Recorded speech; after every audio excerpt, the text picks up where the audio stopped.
what you're watching us from. My name is David Mura, and I welcome you today in this exclusive interview with a man who has been in politics actively for 2 and 4 months as a member of parliament, but a man who has changed the political dynamics of the country.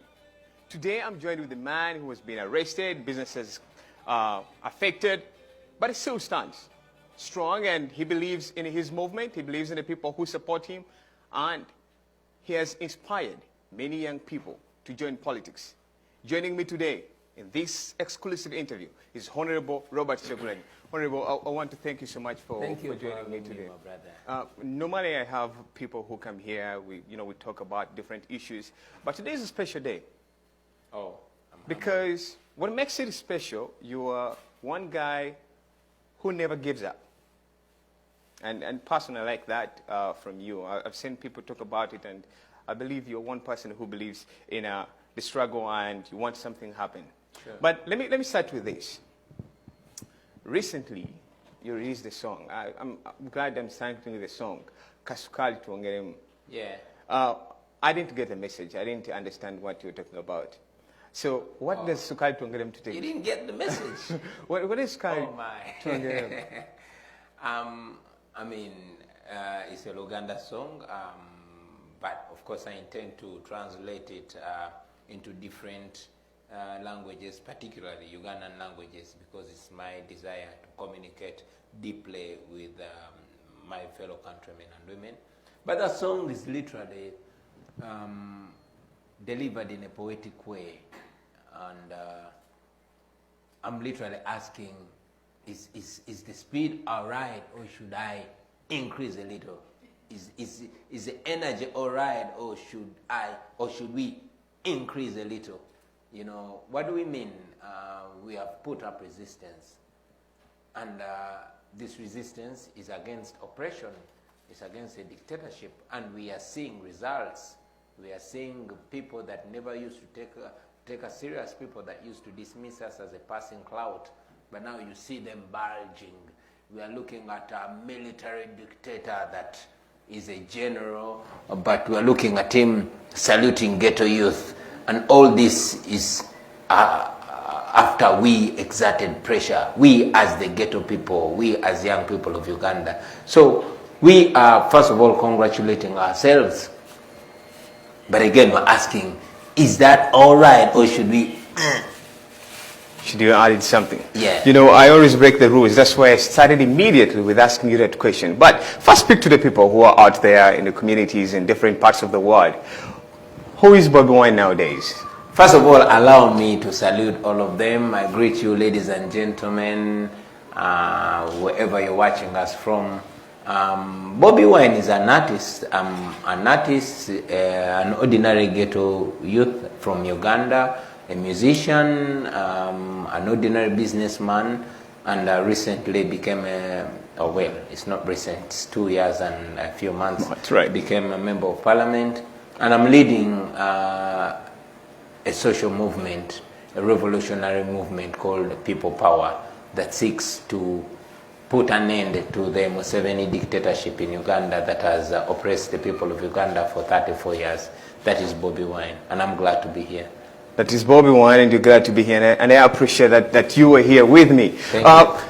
You know, you mentioned about you are leading the movement and you want to see things happen. You talked about the dictatorship back in Uganda, Yeah. and a number of things. Yeah. And that is very important. But most, if I look into the current political environment in Uganda, you are one of the few people, or the many, whose businesses have been affected tremendously. Do you think there is going to be any change now that we are getting to the real political elections coming 2021? First of all, I'm glad you corrected it and set record straight that I'm not just one of the few people, I'm one of the very many people whose businesses and indeed livelihoods have been affected directly or indirectly by the misrule in Uganda. I'm only humbled, and I constantly say this, that a light seems to shine so much on me, and that's why I always try as much as possible on every opportunity to highlight the plight of other Ugandans. This has been ongoing. It has affected me, it has affected you. Some might see it, some might not see it, but it has affected all of us. But again, I'm thankful to God that people have woken up, people have risen up, people are pushing back against the dictatorship. About whether or not we're going to have change, that should not be the question. The question is, when are we going to get change? And I would say very soon. Very soon? You're talking about 2021 or 2026? I'm talking about 2021 or before. Try to take me down into the or before. How are you going to make that happen? What strategies do you have to make this change before even 2021? Well, let me start with 2021. We are law-abiding citizens. We are peaceful people. We believe in democracy, and we see an opportunity in 2021. Uganda is a country of 44 million people. And as you know, over 85% of those people are younger than me. These are people that have never seen another president in their life. And so for a long time, they've been apathetic because they've been convinced, like you were asking me, is change possible? Very many of them thought it's not possible because these are ordinary people that have been deliberately disconnected to the government, from the governance of their country.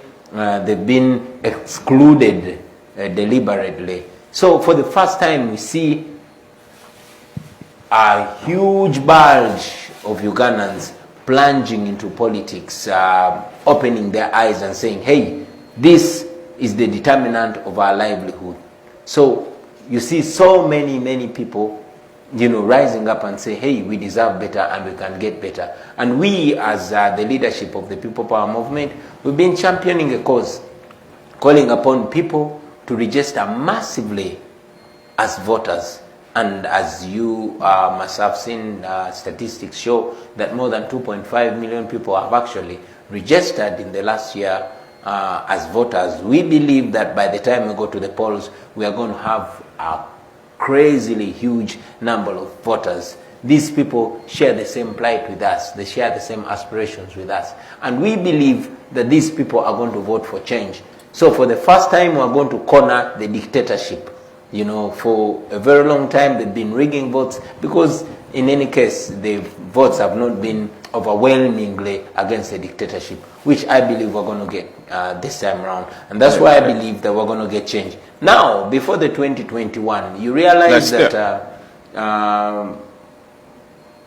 General Museveni and his family and henchmen have, you know, rolled out despicable violence against the people of Uganda because they're panicking. They know they are on their way out. And you know what the dictators do. Every time they go into panic mode, they get more dangerous. And the more they get dangerous, the danger is not only on one side. Sometimes they feel like they're smart. Yeah, they feel like they're smart. They always feel like they're smart until they're outsmarted.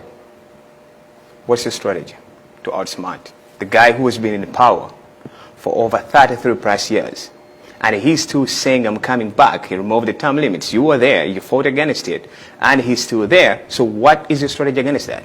As People Power, not specifically as you, as Bobi Wine or Honorable Robert Kyagulanyi, but as People Power movement, as the people of Uganda, as the people of Uganda, People Power is not a group of people.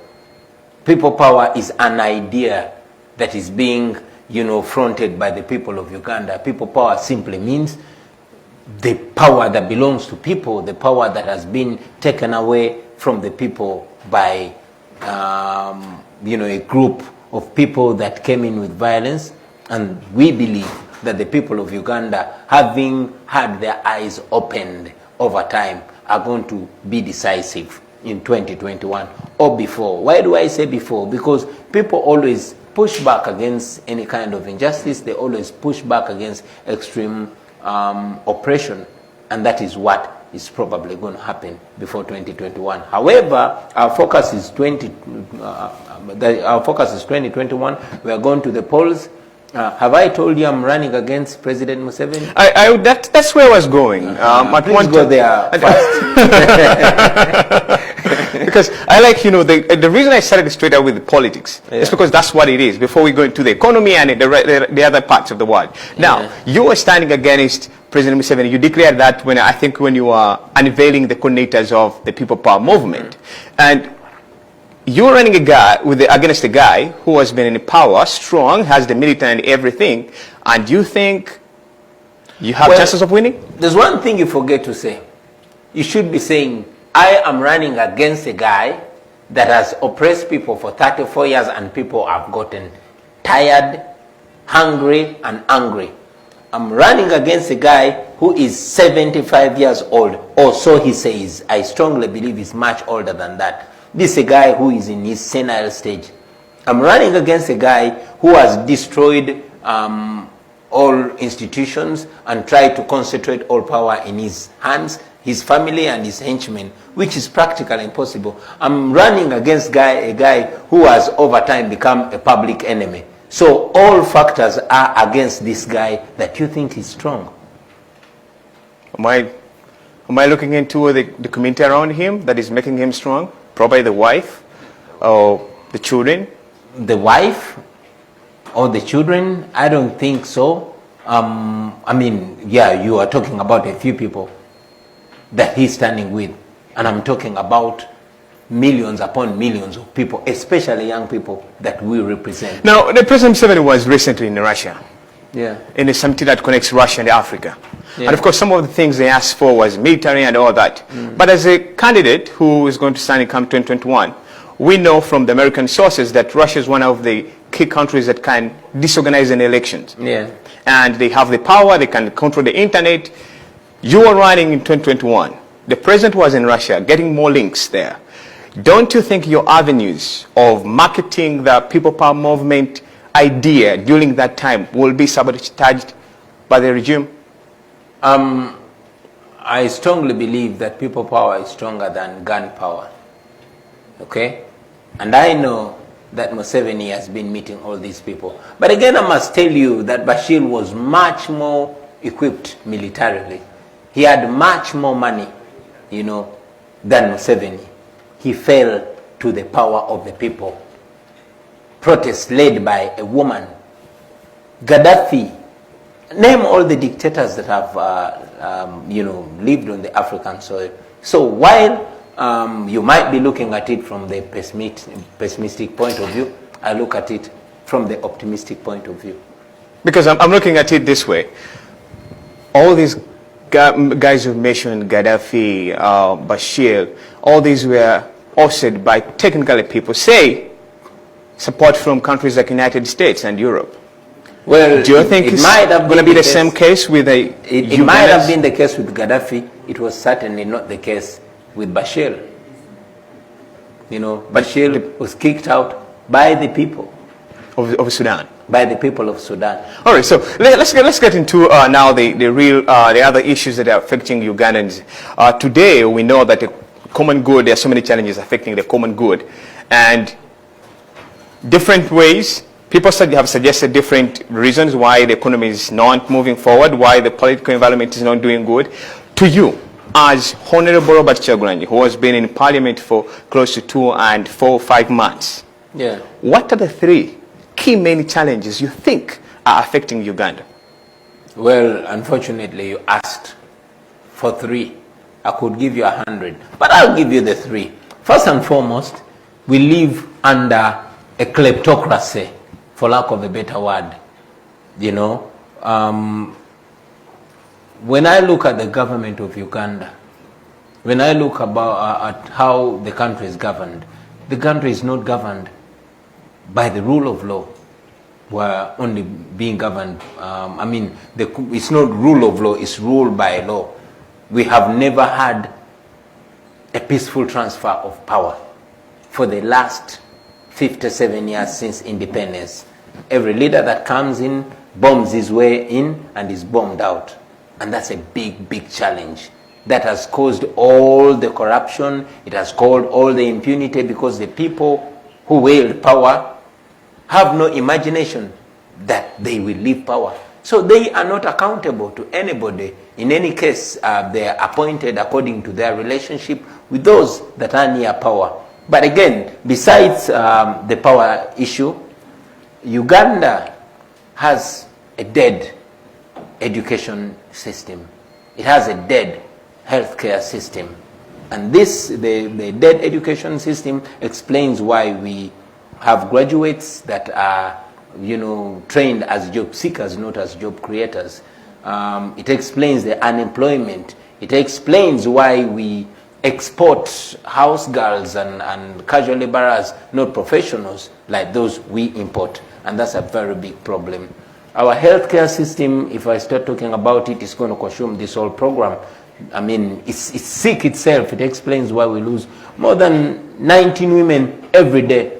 It explains why more than 300 children under the age of 5 die every day, not every week, not every month, but every day. Why? Because those that wield power, those that control our resources, that control our taxes, actually don't treat their people or don't get treated in our country. The people in the regime, they give back from here. Recently, I had you chased away one of them from Boston because they don't look at our healthcare system as something that needs revamping. But the president, who you normally say a dictator, has always emphasized that the economy is doing good, the hospitals are there, but people sometimes don't want to use them. So what will you do?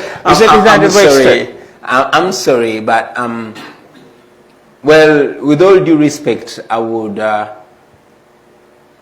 discourage a young man or young people from listening to President Museveni, because the man does not seem to understand what he's talking about. But it's understandable. I mean, I just lost my father recently, and even science tells us that at a certain age, people are going to make mistakes, and they're not even going to understand that they're making mistakes. So I understand and I sympathize with him. Okay, so you are giving me the last one, the last challenge you think. You gave me 2, power, yeah. and you mentioned about the health. And like I said, I could give you 100. I'll give you one other. Look at our country. It's an enormously, gifted country. We are rich. Our country is rich. Our land is rich. We could be the food basket of the region. But it's not happening. Why? Because our agriculture is not empowered. You know that the Museveni regime destroyed all the cooperatives that were empowering the farmers. Agriculture cannot move on because all the land has been fragmented. Most of the land, the first family and their henchmen own land in miles, while people have been rendered landless. Land grabbing is the order of the day, and every land grabbing case is traced way to the doorstep of the president. In my constituency in Chadondo East, you saw how so many, more than 300 families were evicted off their land by an unknown person, and when the president showed up, he acted like, what can I say? You see, I want to seem respectful to the president, but again, I want to say the truth. Bring it out. Yeah. So bring it he out. acted like, in Uganda we call it a mufere. Pulled out his phone. Thank you very much. Pulled out his phone and pretended to be speaking to somebody and giving solutions. Until today, no solution has come.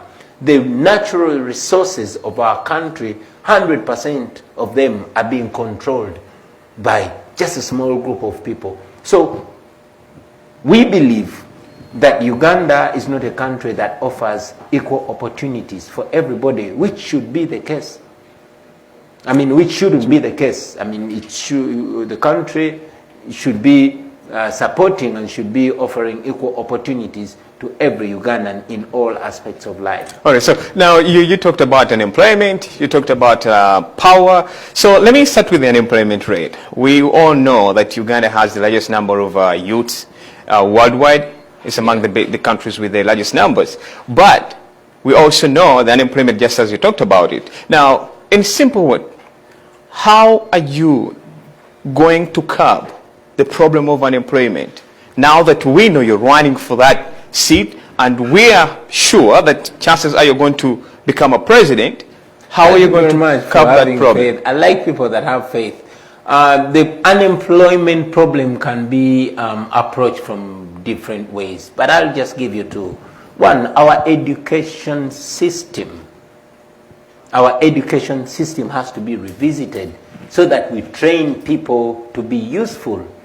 You know, if I was the president, which I will be soon, I think we should focus on productive education. We should empower skill development, where we know that even if somebody stops at P7, they have a certain skill. In the ghetto where I come from, not all my friends finished senior 4, but back in the day, the skilling was there. Oh, but then let me cut you short a little bit. How do you guys survive in the ghetto? Well, you cut me short, but I really wanted to finish that. I wanted to finish that. Secondly, right. You notice that corruption is the order of the day. Yeah. People get employed not on merit, you understand? But because they belong to a certain tribe, or they belong to a certain background, or they know a certain person, which shouldn't be the case. And that explains why you'll find an 80-year-old man having 3 jobs, while a 25, 30-year-old man or woman has no job. That explains it. Now, how we survive in the ghetto, that's a different story. Yeah. For another day. But we survive anyway. All right, so let's look into now the corporate world. You know, in the United States, we now know that the corporate organizations manage and run almost the political environment of this country. Yeah. It's well evident and everybody knows that. Now, in Uganda, we have rich people and all that who have higher chances of supporting people like you who has come out to fight against dictator Museveni. But they're scared about their businesses. Yeah. And that will create unemployment rates. It will increase the unemployment rates. Now, how are you going to bring in the wealthy community, those who own corporations that currently are supporting the regime in power, to support your idea so that you can take control of the country?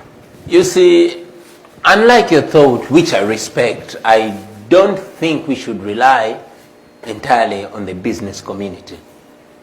Okay? Because the business community, with all due respect, the elite and those so-called first-class citizens have betrayed the country. Because of the terrible system of patronage, they've either been compromised, assimilated, or intimidated into silence. You will not hear them say anything. And the few of them that support us actually support us silently. So we rely mainly on the common citizens that will put their boots on ground, that will go register as voters, that will cast their vote, and will come out to defend their vote. You'll find that most of the rich men don't even vote. So we are not, in our revolution, we are not, while we respect the business community, while we respect the elite, we are actually out there as common people, as ghetto people, first and foremost. So the ghetto, you know, if I break you down, I like the way you bring in the term ghetto. The ghetto right now uses the internet so much. Yeah. And it's one of the ways that the people power idea has been promoted almost everywhere in the world. Yeah. Now let me ask you this. The government has their chances of shutting down the internet during the election time. How is the information going to flow? Man, we live in 2019. We're young people, we are dynamic, we have options. In fact, we are options. You know, the internet has been shut down before, but we still communicate. You understand? Museveni got so scared that he even imposed a tax on social media. We still communicate. So some techniques, I'm not going to tell them to you here on TV, because I know that even the dictator himself is watching. I just want to surprise him. I just want him to see things moving. I just want him to feel the carpet moving under his feet. And we'll inform him later after we kick him out of power that this is what we did to kick you out of power. Right. So I'm mixing two things, politics, economics. Now, we're looking into the president who is smart, a president who has led the country for 30 years, plus a president who is still vocal up to today. a young man in his 40s coming up to take control of that office, you still believe that you can outsmart a guy who has been in power for all those years? First of all, I'm not yet in my 40s, but I'm glad. You're getting there. I'm definitely getting there. You're talking about a president who's been in power for 34 years? Yes. A president who is smart? I'm not very sure, because, I mean, any leader that does not see the inevitable, I doubt if they're smart. Any leader that does not pick a leaf from the happenings around him, I'm not sure. But again, I want to talk to you, picking on the examples around us. You just saw in Algeria a dictator called Bouteflika kicked out of power. You've seen very many dictators kicked out of power. I wonder why you still doubt that it is possible to take control of that office. Yeah, to take control of our lives. It's not a question of taking control of that office. We must divorce our thoughts from just the president's office.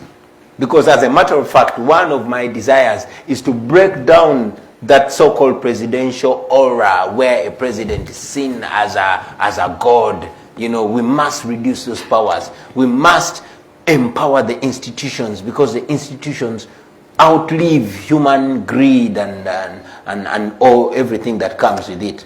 So it is not the presidential office. It is the empowerment of the people, so that the people hold the leaders accountable, even if it is myself. I'm so glad you brought that issue of putting the powers down to the lower levels in the country. Yeah. The Constitution that we have today gives a lot of powers to the president. Now, my question is, how are you going to break them down?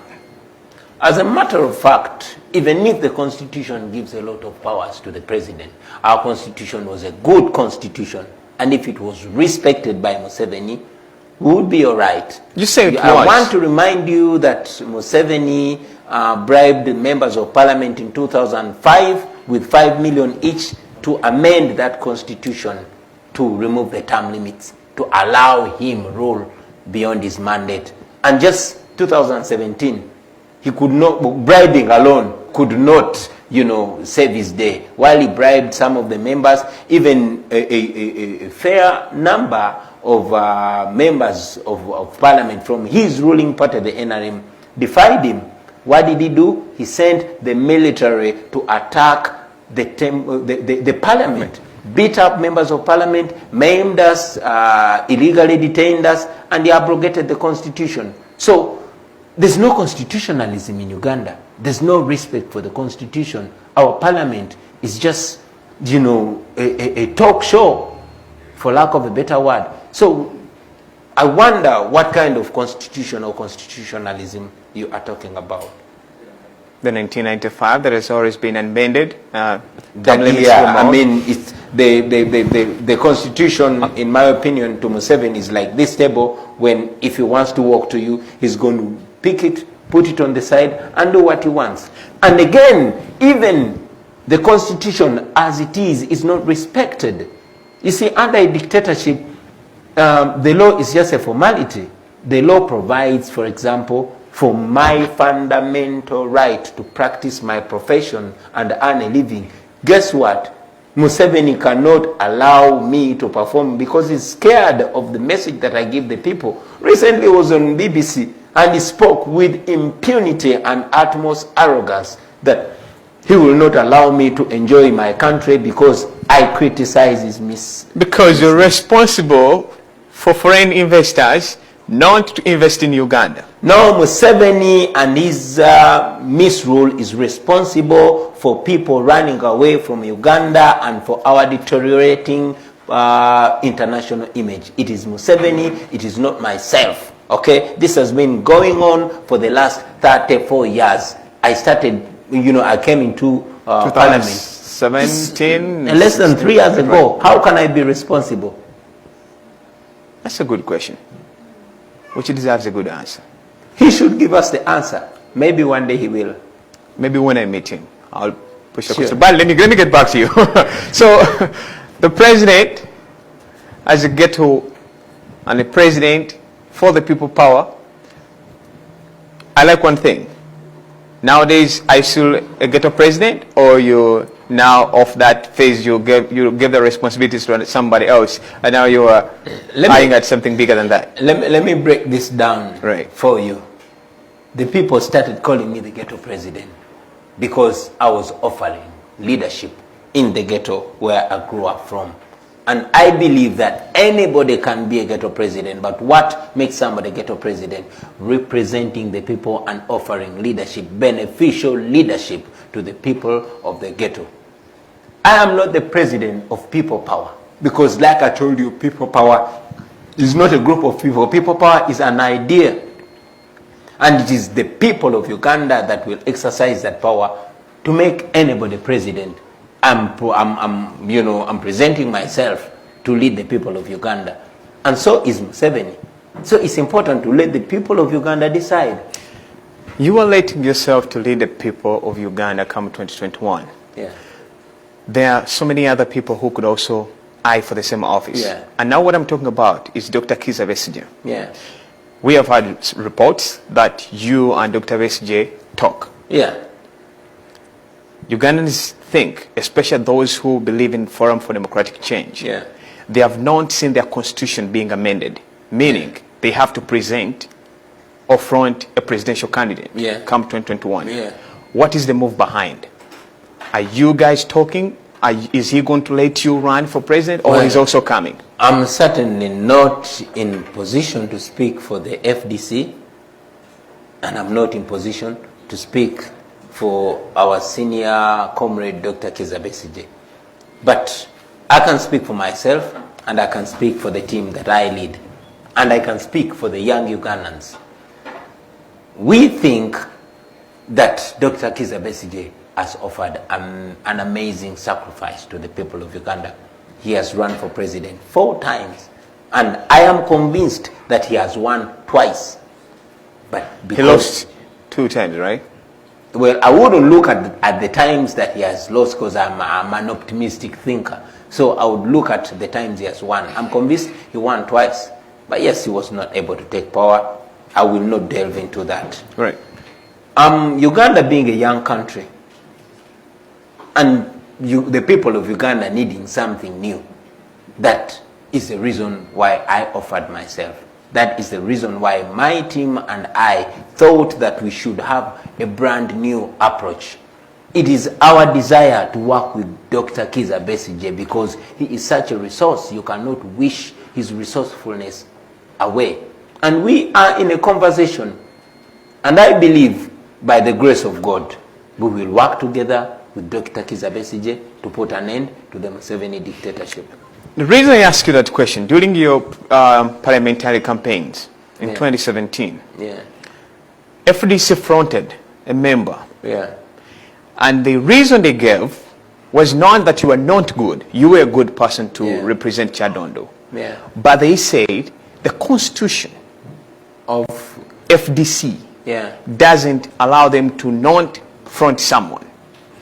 He may not be Dr. Besigye, but somebody else. Will you be happy if FDC fronted someone else as a presidential candidate? Thank you. I would really love us not to reduce this conversation to political parties. I respect the FDC, the DP, now the ANT, JEMA, and all these other political parties. But again, even before I ran for MP, you notice that Dr. Kizza Besigye is actually a mentor for me and a close friend. And he used to guide us, and rightfully so, that much as in rhetoric we are a multi-party country, and that's what our constitution provides, but there's no political party in Uganda. I mean, you saw recently that a registered political party, in fact, the official opposition political party with the biggest number of opposition members of parliament in the House, cannot even be allowed to organize. You saw how Dr. Kizza Besigye was tear gassed and sprayed with water. He almost lost his life. So we are living under a dictatorship, and it would be foolhardy of us to lie to ourselves that we are living under a multi-party system. We are living under a dictatorship, and that's what explains why we as People Power, we are not a political party. We seek to bring together all these political parties that stand for the same values like we do, to liberate our country, so that political parties can be allowed to operate, so that Ugandans can be allowed to dissent from each other respectfully, without being maimed, without being beaten, without being blocked. Let me take you down to, I want to just kind of like a break, just it's out of what our discussion is about, but recently had a prayer with the little mama, Suvi, if I may be correct. could you tell me something about that prayer? I'm looking for the title, but I've forgotten the title. Man, I'm gonna kill Bobi for putting wrong things on the internet. Anyway, I come from a rural home. I grew up with a very loving father. I was not lucky enough to live with my father for so much, but the few times that our father was with us, he tried to love us so much. And among the things that I learned from my father is not the foreign style of tooth fairies. Every time we removed our teeth, we knew that there was a rat that would go to the bank and give us money. And they taught us to sing for the rat, to dance for the rat, but most importantly, to pray to the rat to give us money. So there's that prayer that our father told us. Some baboon had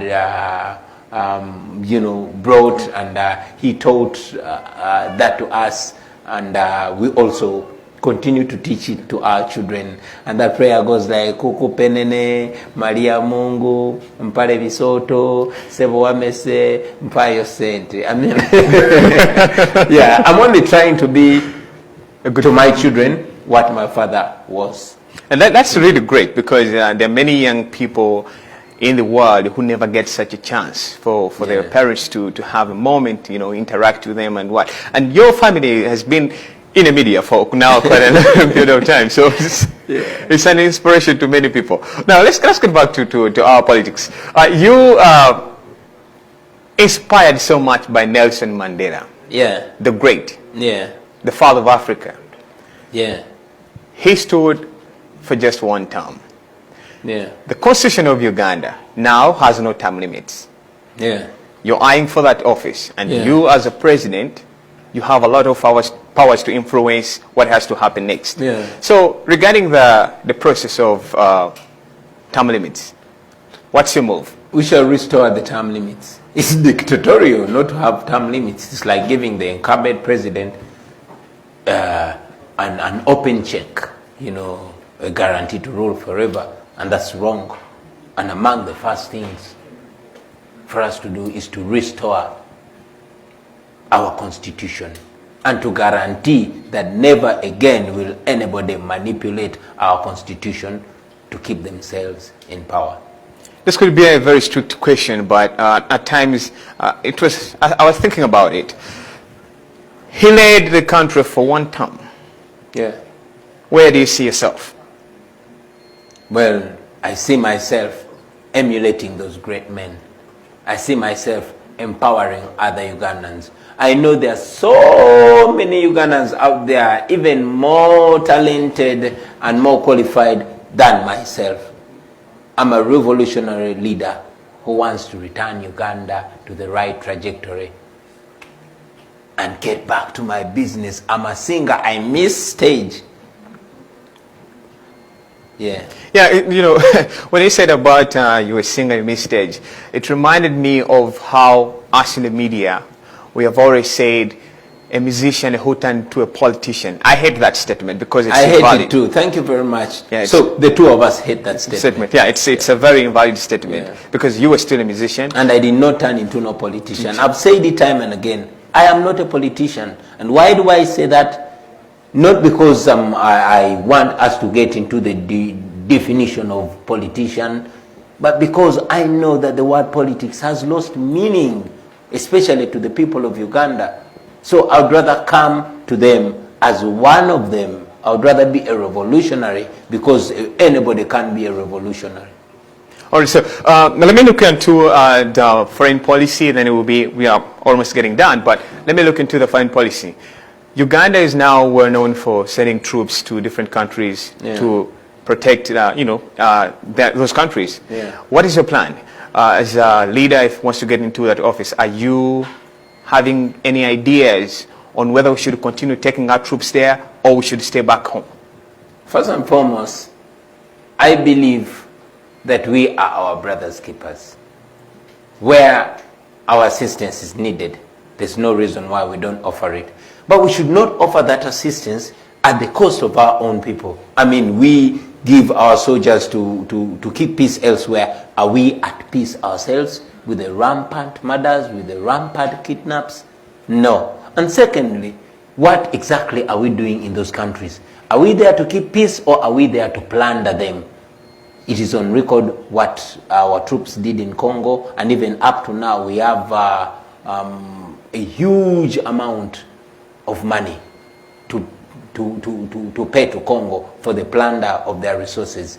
You know, what exactly are we doing in the Sudan? You notice that we are not innocent of these conflicts.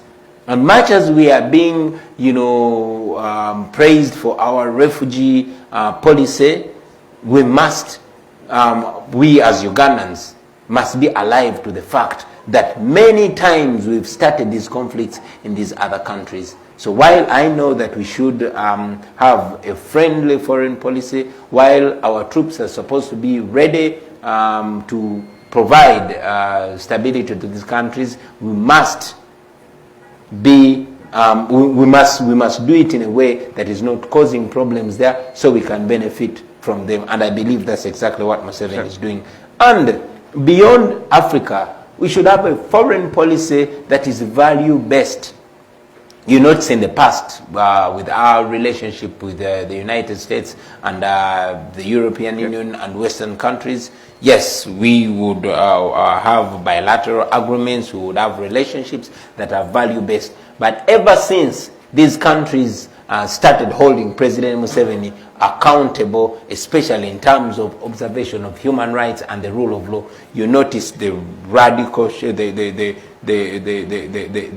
drastic shift to the east. We are relating more with China and with Russia, and rightly so. But I think we should not find ourselves dealing with people that don't care at all about our human rights record. I think we should relate with countries on a value base. I can't take you far from there. First, I want to thank you for your time and the message that you put out there and responding to my questions. Thank you. I want to appreciate you for that. Now, today you are having a town hall meeting in Boston. Yeah. What should people expect in that town hall? Well, we're going to interact with the people. It is not only about me. I give my views, they give their views. We know that Ugandans in the diaspora are such a big resource. They play such a big role in our struggle to liberate our country. So we're going to share ideas, but also to fundraise. You notice we don't have money. And it is supposed to be a Ugandan thing. So it is Ugandans, and let me also use this opportunity to call upon them, guys, we need support, okay? We have been blocked from working, we have been blocked from earning, our accounts are being monitored by the regime, but again, we cannot stop. And guess what? We can only move if we have the support, the ideological support, the moral support, and the logistical and financial support from our fellow Ugandans. And that's one of the many reasons that bring us to Boston and other parts of America to interact with fellow Ugandans. Sure, I want to thank you, Honorable, for your time. We have so many stuff to talk about, but we have limited time because of the schedule. I know, but I don't take this time for granted. It's amazing. Right. So now that I know, we will maybe get another chance and then we have an interaction. Certainly. I want to thank you so much. Now, to all our viewers who are watching us out there, we want to thank you so much for always keeping it Campfire Television, This is a special moment to always have once in a month, and we get those influential people who have what to communicate to the public.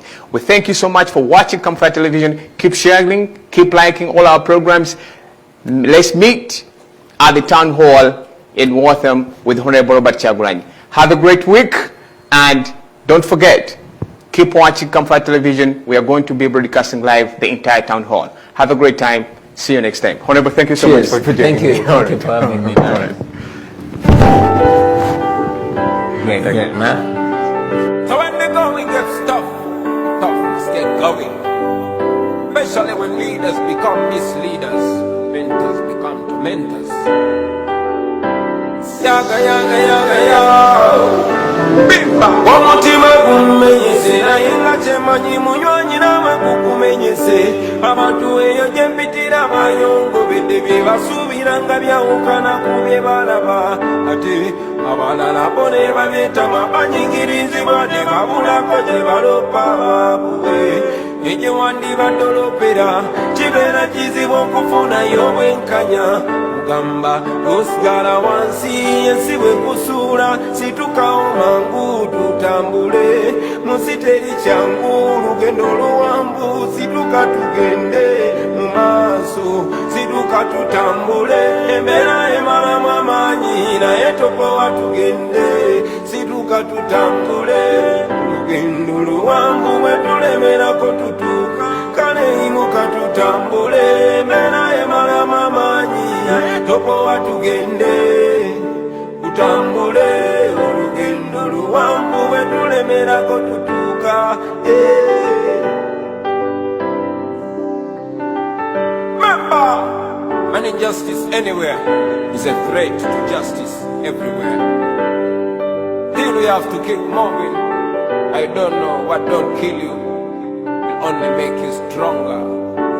Emyaka gibadde mingi n'okutoba nakwera kubadde kunjigoyi n'ensuubi libadde lingi nga tusuubira nti oba embeera nakyukamu wakiri ati nze kyenzudde enkyukakyuka gy'oyo yamunanga eri mikono gy'omwennyini kubanga oyo gw'olinamu ensuubi mu mazima naye alirinamu gwesebo kale gwe buli bw'onoogwa yimuka otambulirewo ebisoto byekubireko mu kkubo kubanga buli lw'onoogwa n'olaga nti okwamu amaanyi eno balabira ku gwesebo obugubi bw'oyitamu naffe bwe tuyitamu naye tulemerako paka lwe tunaamalako omuliro gutwakiramu gusinga gwe tuyitamu.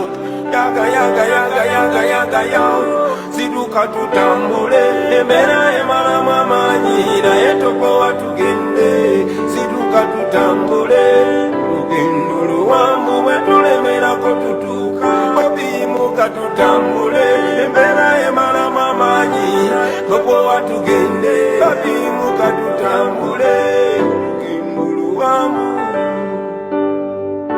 Kati nzijukiza kwe yebase na buli eyekubagiza muganda wange kugamba situkirawo tulinawo omulimu omunene gwa kuzimba Buganda era ensi bisaba baliddawo oba tosobola kudduka wakiri ng'otambula oba tosobola kutambula wakiri ng'oyabula oba tosobola kwabula wakiri nga weewalula naye kyonna kyekiri sigala ng'omuvinga tewali mireme gye bagenda kuletera awaka ku sosiyo oba tuli mu majjubuzanoka ngole ku voisiyo sigala ku kosiyo naye manya rights zo tolema kukolerera Buganda gwezimba ggwanga lyo wadde ng'abeewo tebali kusayini